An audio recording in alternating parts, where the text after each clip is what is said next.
만 10살의 나이로 서울과학고에 입학했던 백강현 군. 학교 폭력 등의 문제로 자퇴를 하겠다고 해 교육계 파장이 커지고 있는데요. 서울시 교육청이 학교 폭력 조사에 착수했는데 영재교육 전반을 재정비해야 한다는 비판이 나옵니다. 이번 사건 좀 더 짚어보겠습니다. 김연아 기자. 네, 사회정책부입니다. 네, 일단 어제 오전에 일부 언론에서는 백강현 군이 자퇴 철회, 다시 등교한다. 이런 보도가 나오기도 했는데 사실이 아니었다고요? 네, 그렇습니다. 좀 섣부른 보도였는데요. 백강현 군이 자퇴를 하지 않도록 학교와 교육청에서 설득을 계속하고 있지만 백 군과 가족들의 입장이 정해지지 않았습니다.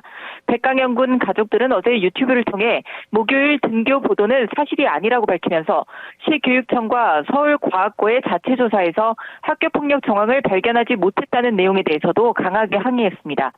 실제로 백강현 군에 대한 학교폭력 의혹은 이제야 막 정식 접수가 시작된 단계입니다.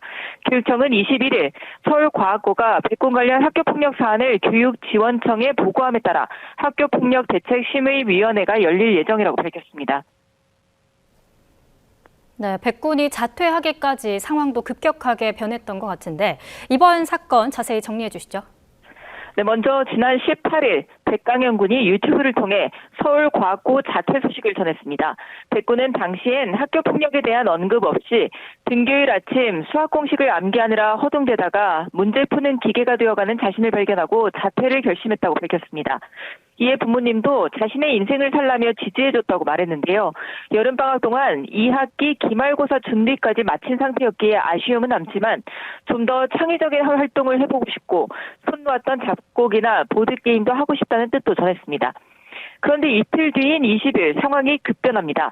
백군의 아버지가 자퇴 소식을 밝힌 뒤 치떨리는 협박 메일을 받았다며 학교 폭력 피해 사실을 공개한 겁니다. 모든 비밀을 무덤까지 가져가려고 했지만 모별적인 메일을 받아 더는 참을 수 없다면서 강현 군이 학교를 그만둔 건 공부를 따라가지 못해서가 아니라 심각한 학교 폭력 때문이었다고 밝혔습니다. 백강현 군 아버지는 이어 강현 군이 당한 학교 폭력 내용을 공개했고 21일 자퇴 사유를 구체적으로 밝혔습니다.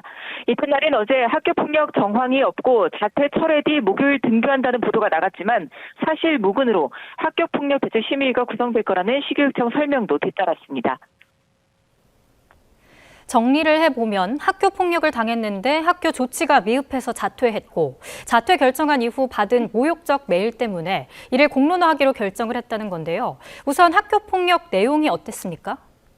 네, 강현 군 아버지에 따르면 강현 군은 5월부터 지속적으로 모욕적인 언사를 듣고 집단 따돌림을 당했다고 합니다. 한 주에 두세 번은 내가 학교에 있는 것은 사람들을 기만하는 것이란 말을 듣고 조별 과제에서도 없는 사람 취급을 당했다는데요. 사이버상에서까지 모욕적인 글이 올라오면서 아이가 심한 충격을 받았다고 밝혔습니다. 자퇴 후 선대맘의 메일 역시 강현 군의 힘든 학교 생활을 짐작하게 합니다. 선대맘은 강현 군이 천재인 줄 아는데 서울 영재고 전체 학생들 전부 그 정도는 되었을 거다. 중간고사에서 수학 한 문제밖에 못 푼 걸 모르는 사람이 없고 자퇴할 줄 다들 알고 있었다. 그런데 전교 꼴등이라 자퇴하면서 문제 푸는 기계가 되기 싫어 자퇴한다고 거짓말해 학교와 학생들 이미지를 떨어뜨렸다며 기사화하겠다는 등의 폭언을 했습니다. 이에 강현 군 아버지는 크게 분노했는데요. 수학을 한 문제만 푼 건 사실이 아니고 중간고사에서 뛰어난 점수는 아니어도 모든 과목에서 점수가 골고루 나왔으며 1학기 기말고사에선 물리만 제외하고 엄청난 성적 향상을 거둬서 기적이라는 말까지 들었다고 반박했습니다. 또 그간 서울과고 선대원들의 이런 악플과 DM에 시달렸고 아이도 망가졌다며 강경 대응을 예고했습니다. 선대맘이 보낸 글이 주장대로 이 대부분 알고 있는 내용이었다면 강현 군은 사실과 다른 소문에 제대로 반박도 하지 못한 채 성적을 통해 대단한 천재성을 증명하라는 압박에 시달렸을 거라고 보입니다. 아직 어리기 때문에 더 걱정이 되는 것 같습니다. 학교 폭력과 자퇴에 관련해서 학교와 교육당국이 적극적으로 대응하지 않은 겁니까? 네, 바로 그 대목이 백강현 군 아버지가 가장 강하게 비판한 부분입니다. 학교폭력 당시 경찰 고발과 학교폭력위원회 개최를 심각하게 고려했지만 당시 강현 군 문제가 이슈화하면 사회적 파장이 클 거라 가해자들에게 사과와 함께 학교에서 조별 과제를 할 때 강현 군에게 특별 대책을 강구해주겠다는 설득을 믿고 가해자 피해자 분리 조치도 없이 경찰 고발과 학폭위 소집을 취소했다고 밝혔습니다. 하지만 강영군의 고통은 계속됐던 거로 보이는데요. 계속되는 무시에 다니지 않던 학원까지 여러 개 끊고 방학에도 밤새워 공부하며 시험을 준비했는데 개학 첫날부터 기말고사에서 유일하게 점수를 못 받은 물리를 놓고 비아냥을 들었다고 합니다. 자퇴의 방아쇠가 된 건 발표 수업으로 보입니다. 강영군이 형들이 끼워주지 않고 역할도 주지 않아 힘들어하니 혼자 발표를 할 수 있게만 해달라고 요청했는데도 한 명 때문에 시스템을 바꿀 수 없고 견디는 것도 하나의 과정이라고 했다는 겁니다.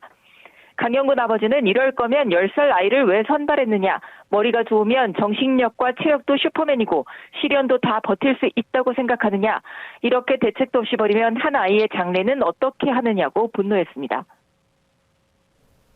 결국 학교 폭력과 학교의 외면, 거기에 교육청의 대응이 논란을 키운 꼴이네요. 네, 그렇습니다. 강영군의 자퇴 철회 소식에 기자들도 시교육청에 확인을 요청했었습니다.